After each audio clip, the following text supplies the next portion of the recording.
सर्वेभ्यो नमो नमः। आज हम महर्षि यास्क के द्वारा विरचित निरुक्त के अंतर्गत आज हम भाषा में जो 4 प्रकार के पद माने गए हैं उसके बारे में अध्ययन करेंगे। भाषा में 4 प्रकार के प्रसिद्ध पद हैं: नाम, आख्यात, उपसर्ग तथा निपात। निघंटु में इन्हीं शब्दों का वर्णन किया गया है।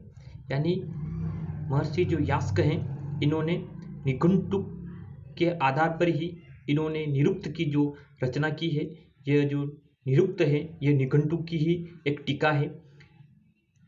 इससे पहली वाली क्लास में हमने पढ़ा था कि जो निरुक्त है इसमें 12 अध्याय हैं और 2 अध्याय परिशिष्ट रूप में दिए गए। इस प्रकार से इसमें कुल 14 अध्याय माने गए हैं। प्रथम अध्याय में अब यास्क मुनि भाषा में 4 प्रकार के प्रसिद्ध पद के अंतर्गत बता रहे हैं कि नाम, आख्यात, उपसर्ग तथा निपात। यानी भाषा में 4 प्रकार के प्रसिद्ध पद हैं: नाम, आख्यात तथा निपात। तद यानी चत्वारि पद जातानि नाम आख्याते च उपसर्ग निपातश्च तानि इमानि भवन्ति। वस्तुतः पदों के 4 प्रकार के ही विशेष प्रसिद्ध तथा ये पद 4 स्वीकृत रहे हैं। ऋक् पातिशाख्य में भी नाम, आख्यात, उपसर्ग और निपात इनका उल्लेख मिलता है। वहां पर भी बताया गया है कि नाम, आख्यातम, उपसर्ग, निपातः चत्वारि आयुः पद जातानि शाब्दाः। इस तरह से हम देखते हैं कि जो यास्क मुनि जो पद में 4 प्रकार के जो बता रहे हैं, प्रसिद्ध पद बता रहे हैं, नाम, आख्यात तथा उपसर्ग और निपात, उसमें सबसे पहले हम नाम पर विचार करते हैं। नाम, सामान्य जो नाम की जो परिभाषा महर्षि यास्क ने दी है, तो यास्क नाम के लक्षण को प्रस्तुत करते हुए कहते हैं कि सत्व प्रधानी नामानि, अर्थात जिनमें सत्व की प्रधानता हो वह नाम है। सत्व किसे कहा जाएगा? यानी विद्वानों ने लिंग तथा संख्या से युक्त होने को ही सत्व कहा है। अर्थात सत्व का तात्पर्य उस द्रव्य से है जो गुणों का आश्रय होता है। नाम शब्दों की द्रव्य प्रधानता के कारण ही वृद्ध देवताकार ने नाम शब्द के स्वरूप को बताते हुए कहा है कि शब्देन उच्चिरतेन एहि येन द्रव्यम प्रतीयते तद अक्षर विदो मुक्तम नामात्य आहु मनीषिणः। अर्थात जिस शब्द के उच्चारण करने से द्रव्य की प्रधानता से प्रतीति हो उसे ही व्याकरण में नाम कहते हैं। इस प्रकार जिस शब्द से भिन्न भिन्न अर्थों में 8 विभक्तियां प्रयुक्त होती है और वचन तथा लिंग की दृष्टि से अंतर पाया जाता है वह नाम कहलाता है। नाम आख्यात्रयो लक्षणम प्रविशन्ति, अर्थात नाम तथा आख्यात का लक्षण बताते हैं जिसमें पहले नाम तथा फिर आख्यात को रखा गया है। क्योंकि नाम शब्द जो है वह आख्यात की अपेक्षा छोटा है, परंतु लक्षण देते समय आख्यात का लक्षण पहले इसलिए किया जाता है कि सभी नामों के मूल में आख्यात ही विद्यमान रहता है। यानी जब हम लक्षण देते हैं तो आख्यात का लक्षण पहले दिया जाता है, क्योंकि सभी नामों के मूल में आख्यात ही विद्यमान रहता है। आख्यात की सर्वोप्रियता प्रतिपादित होती है, ऐसा प्राय सभी निरुक्त मानते हैं। इसके अतिरिक्त आख्यात की प्रधानता इसलिए भी है कि एक आख्यात से अनेक नाम पद निष्पन्न होते हैं। यानी महर्षि यास्क जो बता रहे हैं उनके कहने का तात्पर्य यह है कि आख्यात का लक्षण पहले इसलिए बताया गया है क्योंकि सभी के नामों के मूल में आख्यात ही विद्यमान रहता है। यानी बिना आख्यात के नाम का कोई अस्तित्व ही नहीं है। इसीलिए लक्षण देते समय आख्यात का पहले लक्षण दिया गया है। नाम को प्रमाणित करने के लिए महर्षि यास्क ने निम्न प्रकार के तर्क दिए हैं। पहले बता रहे हैं कि वे देवदत्त आदि नाम शब्दों का उच्चारण होने पर देवदत्त आदि द्रव्य का ही प्रधान रूप से बोध होता है, क्योंकि देवदत्त द्रव्य का तो निश्चय इस शब्द से हो जाता है। यानी कहने का तात्पर्य यह है कि महर्षि यास्क इसमें यह बता रहे हैं कि देवदत्त जैसे शब्द का उच्चारण अगर हम करते हैं तो सबसे पहले हमें यह मालूम हो जाता है कि देवदत्त जो द्रव्य है उसका हमें प्रधानता से उसकी प्रतीति हो जाती है, उसका बोध हमें हो जाता है। कहने का तात्पर्य है कि जो सत्व की जो प्रधानता है इसमें नाम तथा संख्या या लिंग से युक्त होने को ही सत्व का है। जो देवदत्त एक व्यक्ति विशेष का नाम है तो उसका उच्चारण करते ही देवदत्त आदि द्रव्य का तो प्रधान रूप से हमें बोध हो जाता है, किंतु वह क्या करता है, पढ़ता है, सोता है, खाता, इन क्रियाओं का निश्चय नहीं हो पाता है। अतः इस क्रिया का जो निश्चय होगा वही क्या कहलाएगा, आख्यात कहलाएगा। इसीलिए महर्षि व्यास कह रहे हैं कि कह पठती, दूसरा उदाहरण अगर हम देखें, कह पठती यानी कौन पढ़ता है। इस प्रकार के द्रव्य विषयक प्रश्न के उत्तर में राम जैसे किसी नाम शब्द का ही प्रयोग किया जाएगा और वह नाम शब्द ही क्या कहलाएगा, सत्व की प्रधानता होगी। इसीलिए परिभाषा में बताया कि सत्व प्रधानी नामानी। जब किसी प्रातिपादिक शब्द का प्रयोग किया जाता है तो वह लिंग तथा संख्या से युक्त होता है, क्योंकि किसी भी प्रातिपादिक शब्द का प्रयोग होगा तो निश्चित रूप से वह लिंग तथा संख्या से युक्त होगा, और विद्वानों ने लिंग तथा संख्या से युक्त होने को ही सत्व कहा है। नाम शब्दों में सत्व की प्रधानता होने के कारण ही नाम शब्दों को सत्व नाम अर्थात सत्व का वाचक भी कहा जाता है। इस प्रकार जब भी किसी प्रातिपादिक शब्द का प्रयोग होता है तो वह लिंग तथा संख्या से युक्त होता है, और आचार्यों ने लिंग तथा संख्या से युक्त होने को ही सत्व कहा है। यानी लिंग संख्या अन्वितम द्रव्यम सत्वम इत्य अभिधयते।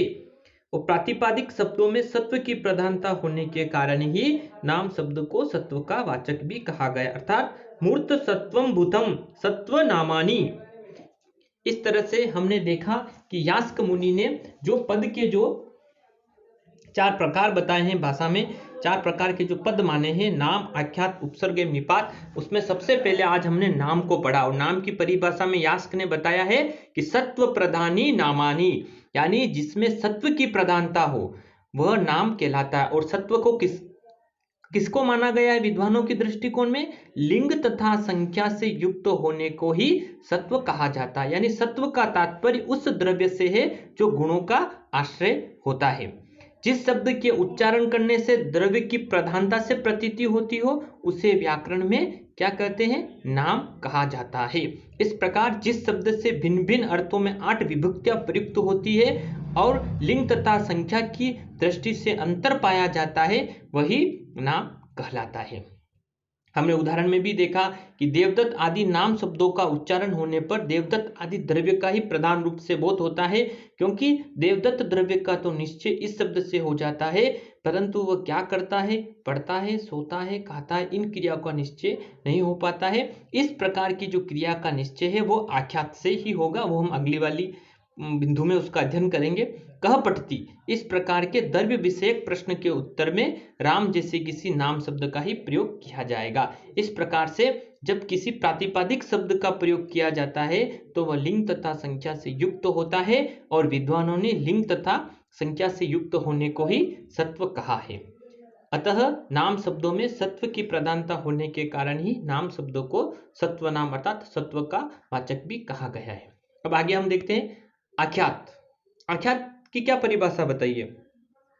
तो महर्षि यास्क आख्यात के बारे में बता रहे हैं कि भाव प्रधानम आख्यातम, यानी अर्थात जिन पदों में भाव अर्थात भाव का तात्पर्य क्रिया की प्रधानता हो उसे क्या कहते हैं, आख्यात कहते हैं।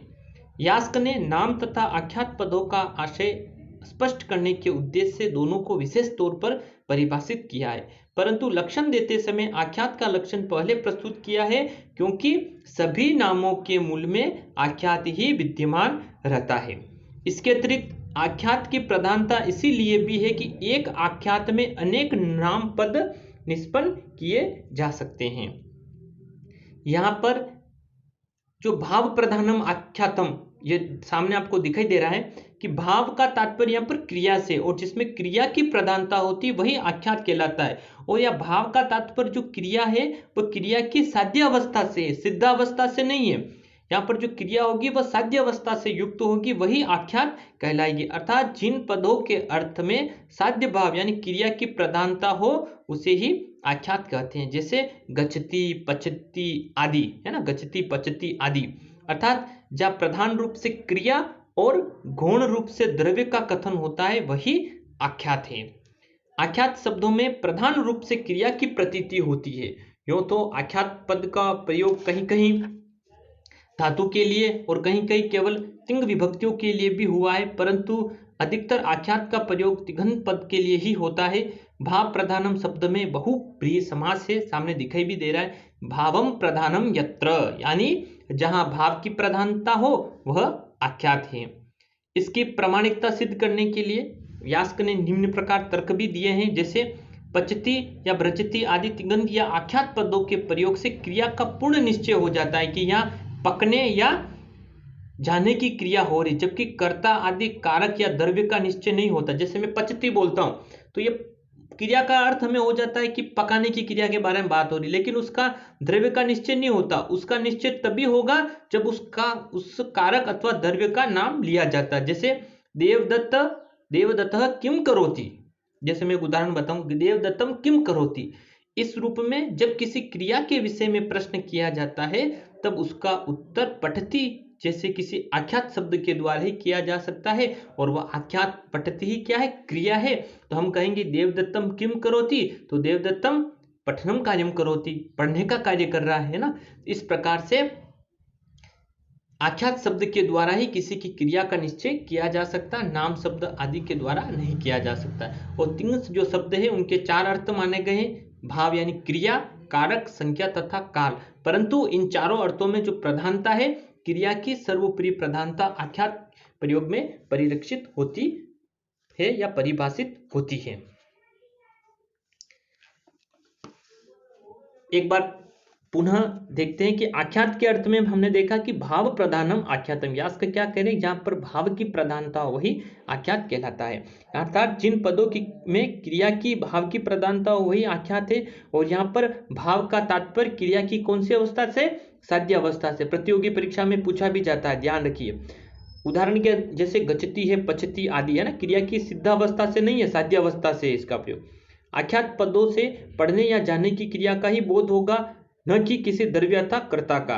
वाक्य में मुख्य रूप से क्रिया की प्रधानता होती है, द्रव्य आदि तो क्या होते हैं, उसके सहायक मात्र होते हैं। जैसे हम पचती आदि, अगर किसी भी क्रिया का पकाने की आदि की क्रिया हो रही है अगर बोला जाए तो उसमें हम कर्ता आदि द्रव्य का निश्चय नहीं हो पाता। उसका निश्चय तभी होता है जब उसका कार्यकर्ता द्रव्य का प्रयोग उसके साथ किया जाता है। एक वाक्य में 2 क्रियाएं एक साथ समवत होकर उपस्थित नहीं होती, क्योंकि दोनों ही क्रियाएं प्रधान होती है, पर द्रव्य के साथ क्रिया समवत भाव से युक्त हो जाती है। यह आख्यात शब्दों की क्रिया प्रधानता के कारण ही है। कहने का तात्पर्य, एक वाक्य में 2 क्रियाएं एक साथ समवत होकर उपस्थित नहीं होगी, क्योंकि दोनों ही क्रिया क्या होती, प्रधान होती, परंतु द्रव्य के साथ क्रिया समवेत भाव से युक्त हो जाती है। यह आख्यात शब्दों की क्रिया प्रधानता के कारण ही होता है। अब हम देखते हैं इसमें कि वाक्य में भाव की या नाम किसकी प्रधानता होगी। जहां आख्यात व नाम पदों का प्रयोग होता है वहां एक प्रश्न है कि वाक्य में भाव की प्रधानता मानी जाए या सत्व की। इस प्रश्न का अगर उत्तर हम देखें तो यही होगा कि वाक्य में जहां नाम व आख्यात पदों का प्रयोग हो वहां क्रिया की ही प्रधानता होगी, क्योंकि क्रिया साध्य होती है तथा नाम तो उस क्रिया की सिद्धि में सहायक मात्र होता है। कहा भी है, साधनम ही क्रिया निर्वर्त्यति। अतः हमें इस बात का विशेष ध्यान रखना है कि वाक्य में भाव की प्रधानता होगी क्या नाम की। तो जहां आख्यात व नाम पदों का प्रयोग होता है वहां एक प्रश्न उपस्थित होता है कि वाक्य में किसकी प्रधानता मानी जाए, भाव की प्रधानता मानी जाए या सत्व की। तो इस प्रश्न के उत्तर में हमें यह ध्यान रखना है कि वाक्य में जहां नाम व आख्यात पदों का प्रयोग होता है वहां क्रिया की ही प्रधानता होगी, क्योंकि क्रिया साध्य होती है तथा नाम तो उस क्रिया की सिद्धि में सहायक मात्र होता है। अगली वाली क्लास में हम जो निरुक्त में जो 4 पद हैं, नाम, आख्यात, उपसर्ग एवं निपात, जो 4 पद है उसमें अगला वाला जो बिंदु है उपसर्ग और निपात, वो हम अगली वाली क्लास में इसका अध्ययन करेंगे।